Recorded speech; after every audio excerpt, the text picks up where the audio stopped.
Boa noite a todos os irmãos. Vamos dar continuidade ao nosso estudo do livro de Números, do nosso irmão Mackintosh, capítulo 17 e 18. Na semana passada, paramos nesse parágrafo. Vamos continuar a meditar. Vamos pegar mais um pouquinho para cima, né, Jefferson? Aí o poder. Deus. Aí, tudo. Isso. Pegada aí que é para a gente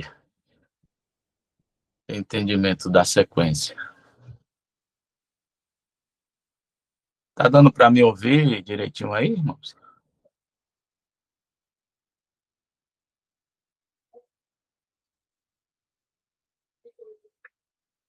Irmãos, tá dando para me ouvir Tá direitinho? ótimo. Ok, Aqui tá ótimo. vamos lá então. Todo ministro, seja qual for o seu dom, deve ser capaz, em sua medida, de dizer, abre aspas, Deus me colocou no ministério. Mas usar essa linguagem sem possuir nenhum dom é, no mínimo, pior do que inútil.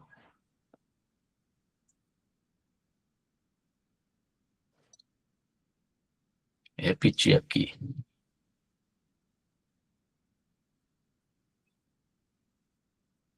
né? Acho importante isso aí. Mas usar essa linguagem sem possuir nenhum dom é, no mínimo, pior do que inútil. Ou seja, dizer que tem um dom sem possuir este dom. Eu acho, né, já trazendo um pensamento imediato, que não é bom nem a gente dizer assim, né, deliberadamente que tem esse dom. Acho que o dom, ele por si só, na sua atividade, o, as pessoas, né, a Assembleia, já vão perceber, né, já vão reconhecer que o irmão, ele tem o dom. Precisa ele estar dizendo que ele tem um dom, ele querer, né, dizer que tem um dom. Acho que um irmão andando em comunhão, se ele recebeu do Senhor o dom, e ele andando em comunhão com o Senhor, inevitavelmente ele vai estar exercendo esse dom. Ele vai estar nesse ministério. Porque ele vai estar em comunhão, ele vai estar sendo capacitado pelo Senhor para usar aquilo que o Senhor já deu a ele. Então vai ser notório, sem nenhuma forçação. Né? Se os irmãos tiverem alguma coisa a acrescentar já nesse primeiro ponto, fiquem à vontade.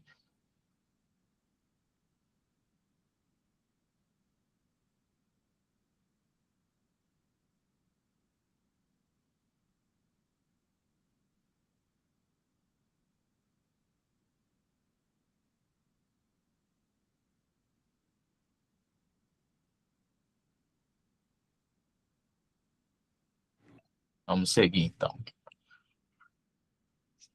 O povo de Deus consegue facilmente perceber onde há um verdadeiro dom espiritual.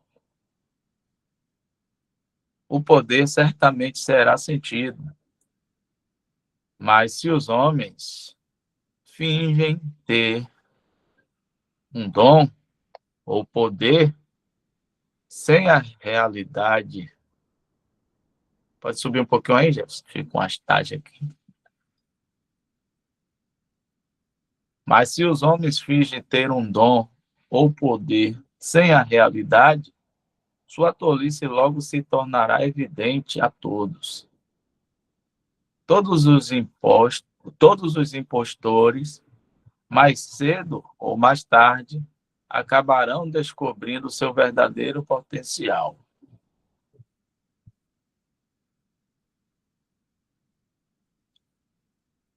Assim é com relação ao ministério e ao sacerdócio. A fonte de ambos é divina. O verdadeiro fundamento de cada um reside na vara frutífera. Que isso seja sempre lembrado. Arão podia dizer, abre aspas, Deus me colocou no sacerdócio e, se questionado sobre sua prova, podia apontar para a vara frutífera. Paulo podia dizer, Deus me colocou no ministério e, quando questionado sobre sua prova, podia apontar para os milhares de selos vivos. Pode subir, Jefferson.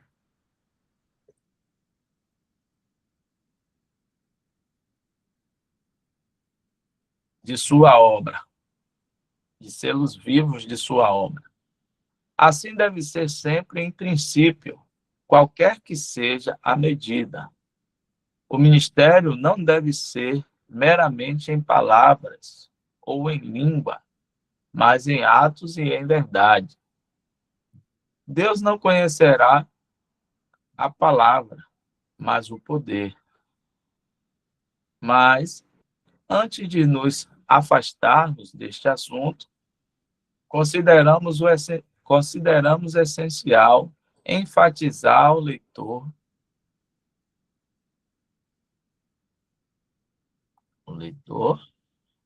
a importância de distinguir entre ministério e sacerdócio. O pecado de Corá consistiu nisto, não contentando-se em ser ministro, almejou ser sacerdote. E o pecado da cristandade é da mesma natureza. Em vez de permitir que o ministério se baseie em seu próprio fundamento neotestamentário, exiba suas características próprias e desempenhe suas funções próprias, ele é exaltado a um sacerdócio, uma casta sacerdotal, cujos membros se distinguem de seus irmãos pelo estilo de vestimenta e por certos títulos. Não há qualquer fundamento para essas coisas no Novo Testamento. De acordo com o claro ensinamento desse livro abençoado, todos os crentes são sacerdotes.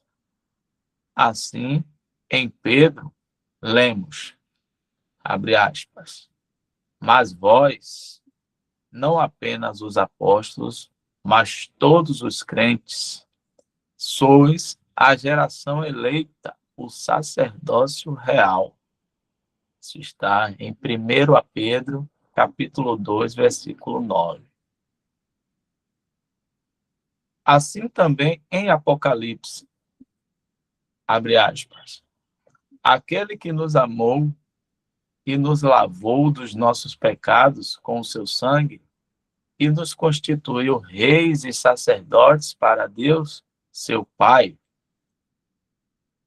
Apocalipse, capítulo 1, versículos 5 e 6.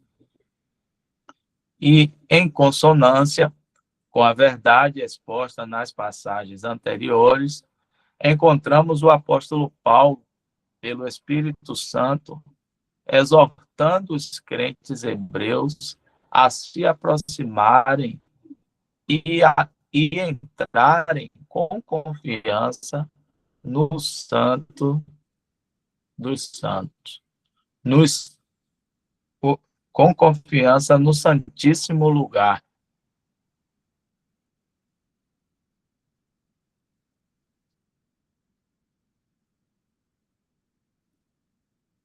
Subir demais. Aí. Isso está em Hebreus, seu capítulo 10, versículos de 19 a 22. E mais adiante ele diz, por meio dele isto é, Jesus, ofereçamos sempre a Deus sacrifício de louvor, que é o fruto dos lábios que confessam o seu nome. Não se esqueçam de fazer o bem e de repartir com os outros, pois com tais sacrifícios Deus se agrada. Isso está em Hebreus, capítulo 13, versículos 15 e 16. Quão maravilhoso isso deve ter parecido aos santos judeus, aqueles formados nas instituições da economia mosaica, ser exortado a entrar num lugar ao qual o mais alto funcionário de Israel só podia chegar uma vez por ano. E mesmo assim, por um instante,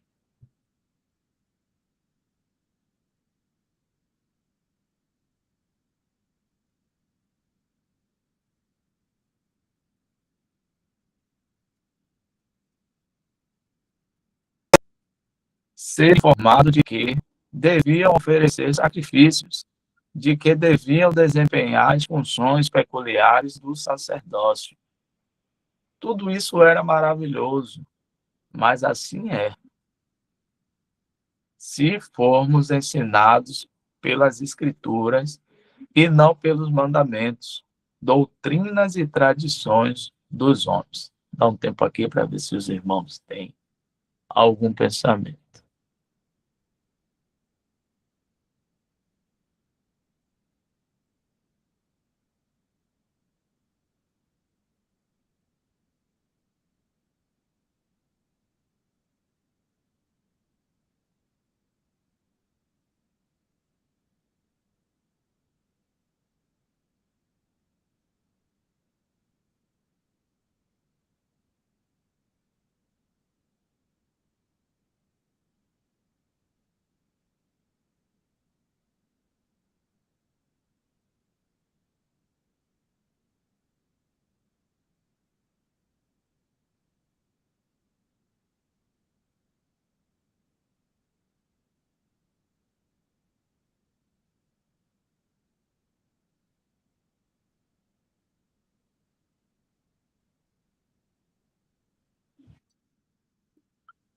Todos os cristãos são sacerdotes, nem todos são apóstolos, profetas, mestres, pastores ou evangelistas, mas todos são sacerdotes.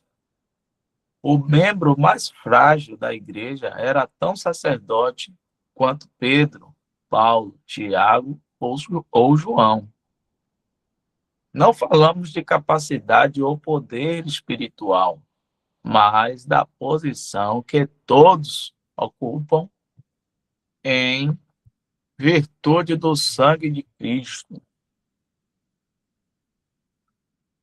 Não existe no Novo Testamento nada que se assemelhe a uma certa classe de homens, uma certa casta privilegiada, elevada a uma posição superior ou mais próxima da de seus irmãos.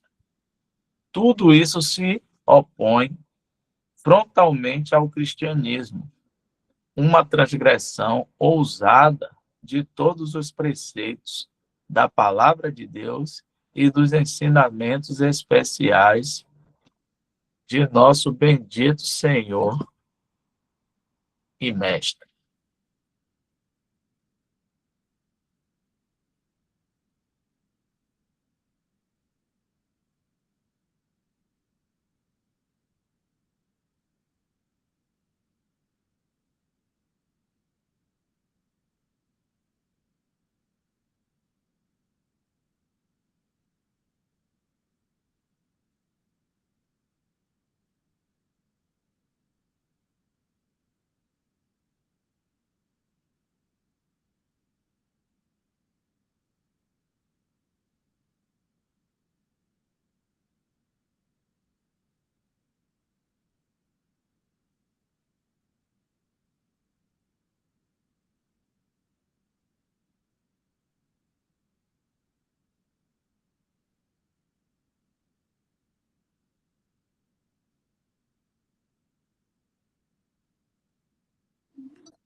Que ninguém suponha que essas coisas sejam insignificantes. Longe disso. Elas afetam os próprios fundamentos do cristianismo. Basta abrirmos os olhos e olharmos ao nosso redor para vermos os resultados práticos dessa confusão entre ministério e sacerdócio. E podemos ter certeza de que o momento se aproxima rapidamente em que esses resultados assumirão um caráter muito mais terrível e terão os mais severos juízos do Deus vivo.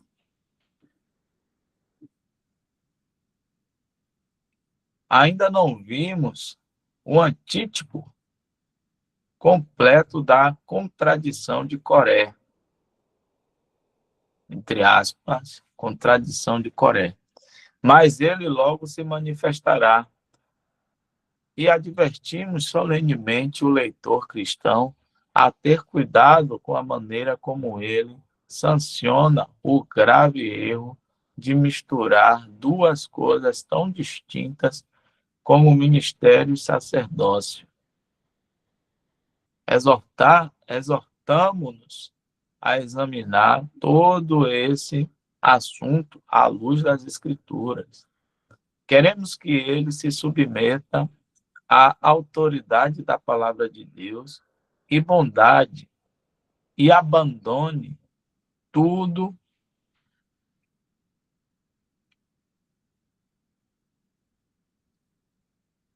o que não está fundamentado nela. Não importa o que seja, pode ser uma instituição consagrada pelo tempo, um arranjo conveniente, uma cerimônia decente, apoiada pela tradição e tolerada por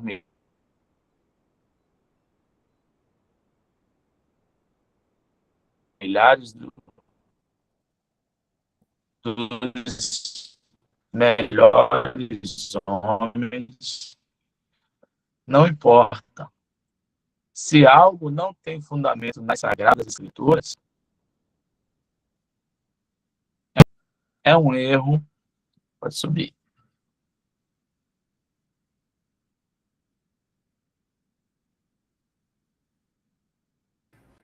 Se quiser dar uma lida de novo, porque eu acho que falhou um pouquinho. Pronto, suba um pouquinho aí.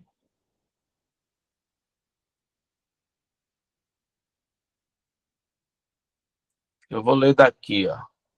Não importa o que seja, pode ser uma instituição consagrada pelo tempo, um arranjo conveniente, uma cerimônia decente apoiada pela tradição e tolerada por milhares dos melhores homens. Não importa.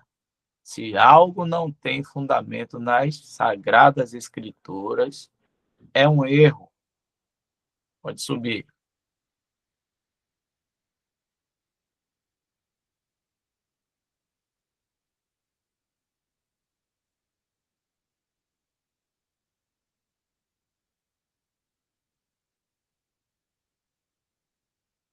Valeu de novo?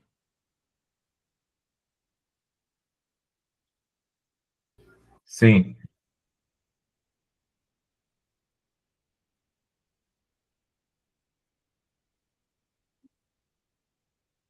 Está me escutando bem agora? sim. Escutando bem. Ok, então vamos lá. Deu para entender aí o que eu li agora há pouco, não foi?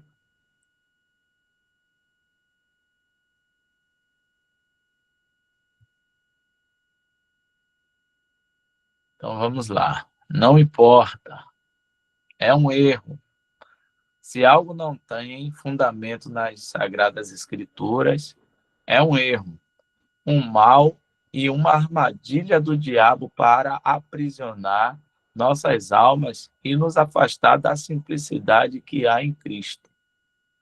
Por exemplo, se nos ensinam que existe na Igreja de Deus uma casta sacerdotal, uma classe de homens mais santos, mais elevados, mais próximos de Deus do que seus irmãos,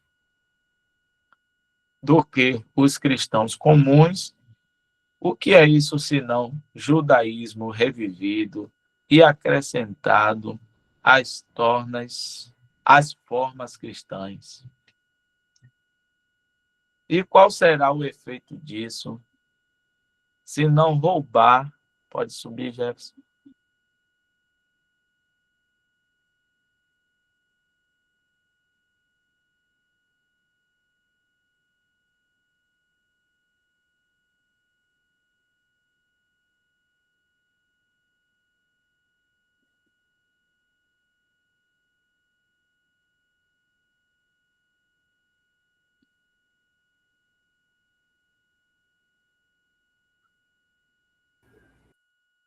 Tá mudo.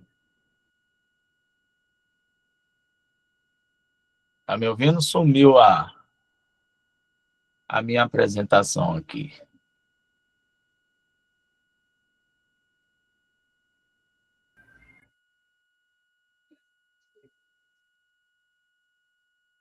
Só está aparecendo a imagem do Sovale, se for verdade. Tá aparecendo aí para outros irmãos? Para mim tá Aqui tá normal. normal. Para mim tá normal Para também. mim tá aparecendo. Então é o meu aparelho aqui. Deve ter sua internet, meu irmão. Tem que sair e voltar. Jeff, se você quiser continuar aí, eu vou sair aqui e voltar. Tá. Quando você voltar, você avisa. Tá bom. E qual será o efeito disso, se não roubar dos filhos de Deus seus privilégios inerentes a tais seres, afastá-los dele e subjugá-los? Não nos aprofundaremos mais neste assunto por agora. Acreditamos que já foi apresentado o suficiente para levar o leitor a aprofundar-se no tema por si mesmo.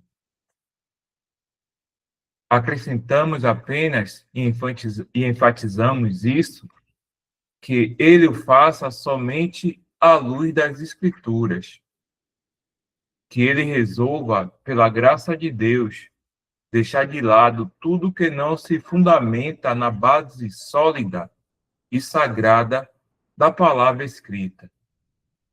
Assim, e somente assim, poderá ser preservado de toda forma de erro e conduzido a uma conclusão correta sobre esta questão tão importante e interessante. Dá um tempo aqui, se algum irmão tiver um pensamento, comentário.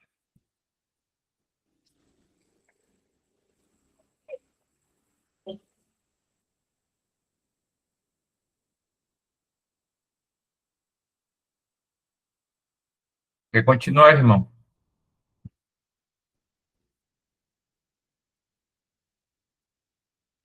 Pode continuar, Jefferson. Talvez a internet esteja instável aqui, aí vai dar problema de novo.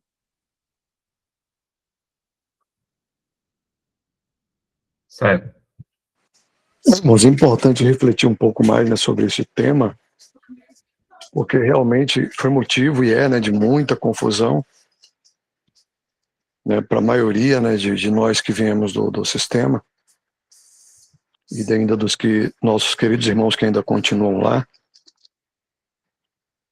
Essa questão de não saber o significado ou separar o que é sacerdócio, né, o que é ministério, o que é dom, o que é um ofício.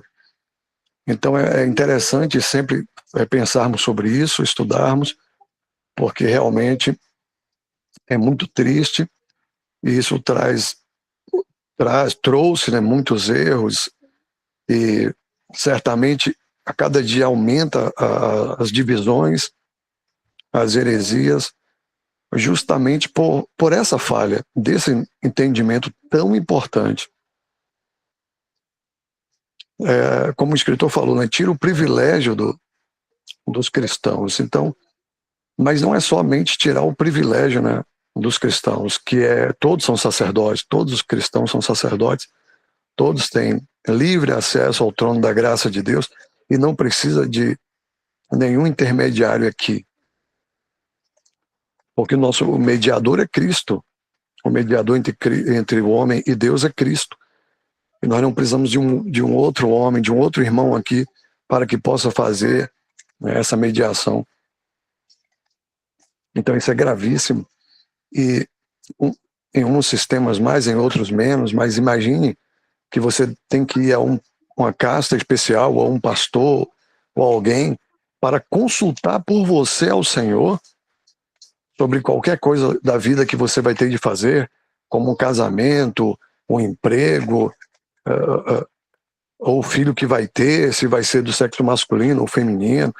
Então, assim, coisas, né, grosseiras, mas que estão aí quase em todos os lugares da cristandade, e hora ou outra a gente passa por esse problema com algum familiar, né, algum parente que acredita muito, né, nessa ordem que deve, porque vê tudo, ela é organizado, lá tem o pastor, lá tem o presbítero, lá tem o diácono, lá tem e funciona tudo muito bem, tudo organizado, e a gente vai lá para eles, e aí eles fazem uma oração antes, e aí decide qual hino vai cantar, o que vai ser pregado, o que vai falar. E são homens de Deus, separados, nesse propósito. Então, olha só como isso fica terrível, fica grave, né? E esses irmãos perdem o privilégio de poder entrar direto na presença de Deus Pai e de pedir a Deus Pai acerca do emprego, acerca do casamento, acerca da viagem que vai fazer, ou seja lá, qualquer outra coisa da vida cotidiana aqui. Né? Não precisa desse intermediário. Pode ir direto a Deus.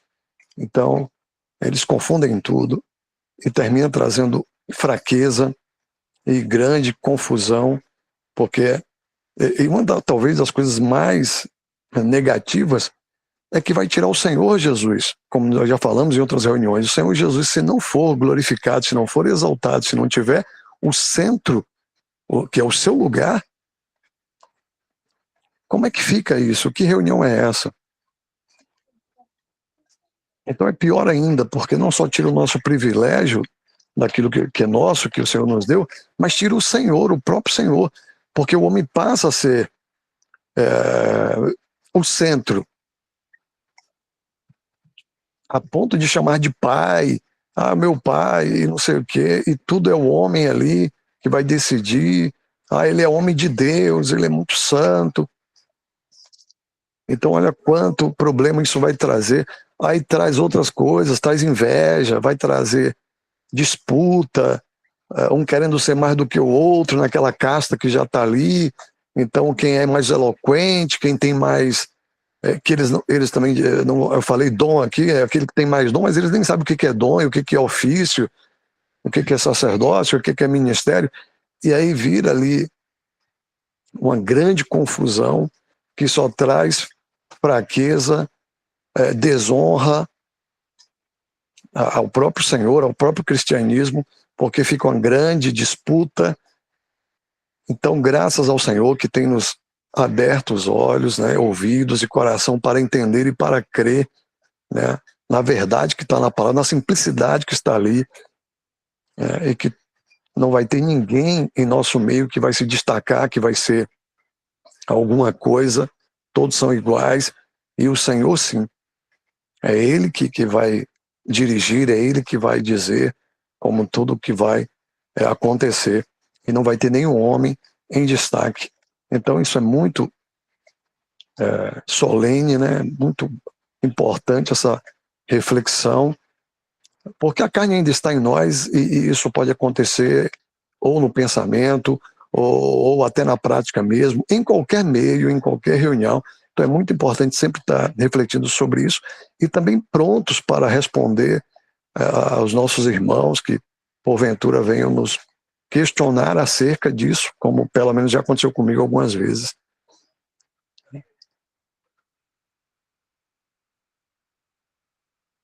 Boa noite, irmãos. Não sei se estão me escutando bem aí. Eu estou de fone. Sim, Isaac falando aí, eu me lembrei, né, de uma postagem uma vez no Facebook e assim, é, é triste, na verdade, a cristandade, porque como eles misturam tudo, né? Como o Isaac bem falou aí, trazendo as ordenanças do judaísmo, do Velho Testamento e o legalismo também. E acaba que com isso dispersa muitas pessoas que querem, tipo assim, pelo menos, eu acredito que já seja da vontade do Senhor, que quer despertar para a verdade, né? E aí a postagem dizia assim, que o cristianismo não é coisa de Deus, ó, é coisa da religião. Aí falando do Senhor Jesus, que o Senhor Jesus não mandou fazer isso, não mandou fazer aquilo. Então, querendo desassociar, um exemplo, por ignorância, desassociar o cristianismo de Cristo, Deus do Senhor, sem entendimento, né? Por causa da distorção da religião. Pelo menos foi isso que eu entendi.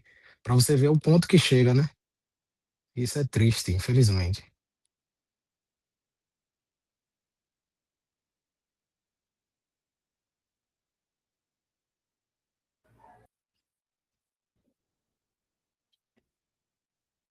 vamos seguir então. As linhas finais do capítulo 17 fornecem uma ilustração notável de quão rapidamente a mente humana passa de um extremo a outro. Abre aspas. Disseram então os filhos de Israel a Moisés: eis que morremos, perecemos, todos perecemos. Qualquer que se aproximar da tenda do Senhor, certamente morrerá. Porventura seremos consumidos pela morte? Fecha aspas. No capítulo anterior, vemos uma ousada presunção na própria presença da majestade de Jeová, onde deveria haver profunda humildade. Aqui, na presença da graça divina e de suas provisões, observamos temor e desconfiança. Assim é sempre. A mera natureza não compreende a santidade nem a graça. No instante, damos ouvidos a afirmações como, abre aspas, toda a congregação é santa, fecha aspas. E no instante seguinte, a palavra é, eis que morremos, perecemos, todos perecemos. A mente carnal presume onde deveria se retirar, desconfia onde deveria confiar.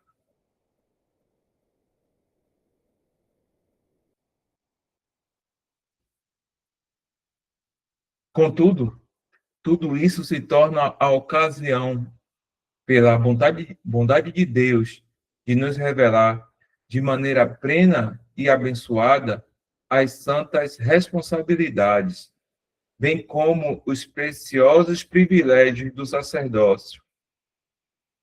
Quão gracioso é, quão próprio de nosso Deus transformar os erros de seu povo em uma ocasião para fornecer instruções mais profundas sobre seus caminhos.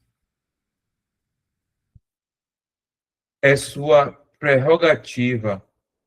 Bendito seja o seu nome, trazer o bem do mal, fazer com que o que come produza alimento e o forte doçura. Assim, abre aspas, a contradição de Coré, fecha aspas, dá origem ao vasto volume de instruções fornecido pela vara de Arão. E as linhas finais do capítulo 17 trazem uma elaborada declaração das funções do sacerdócio de Arão. A este último, agora, direcionamos a atenção do leitor.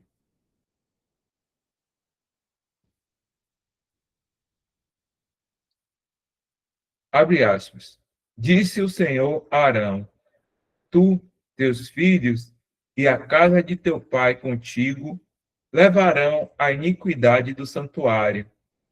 E tu e teus filhos contigo levarão a iniquidade do teu sacerdócio. Traze também contigo teus irmãos da tribo de Levi, tribo de teu pai, para que se unam a ti e te sirvam. Porém, tu e teus filhos contigo servirão diante da tenda do testemunho. Eles guardarão o teu encargo e o encargo de toda a tenda. Somente não se aproximarão dos utensílios do santuário e do altar, para que nem eles, nem vós morrais. Eles se unirão a ti e guardarão o encargo da tenda da congregação, para todo o serviço da tenda. E nenhum estranho se aproximará de vós. Guardareis o encargo do santuário e o encargo do altar, para que não haja mais ira sobre os filhos de Israel.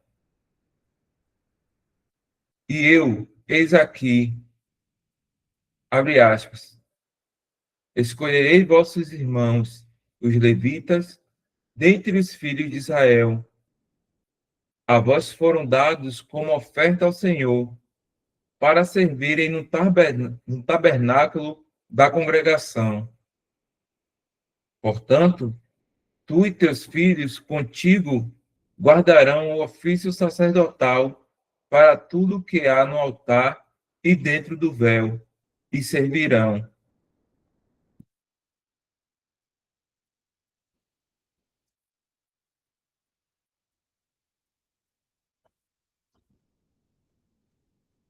Eu vos dei o ofício sacerdotal como oferta, e o estrangeiro que se aproximar será morto. Fecha aspas.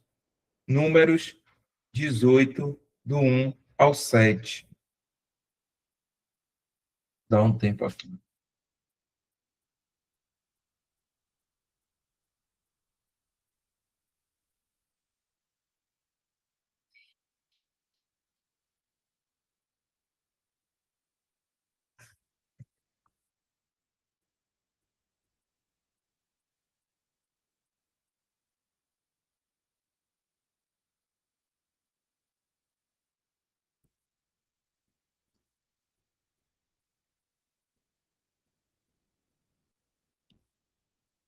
Aqui temos uma resposta divina à pergunta feita pelos filhos de Israel. Seremos consumidos pela morte? Não. Diz o Deus de toda graça e misericórdia. E por quê? Porque Arão e seus filhos, com ele, guardarão o santuário e o altar, para que não haja mais ira sobre os filhos de Israel. Assim, o povo é ensinado que naquele mesmo sacerdócio, tão desprezado e contra o qual tanto falaram, encontrariam sua segurança. Ok, irmãos, chegamos aqui ao horário. Já são 9h03. Só marcar aqui, se eu permitindo, na próxima sexta-feira,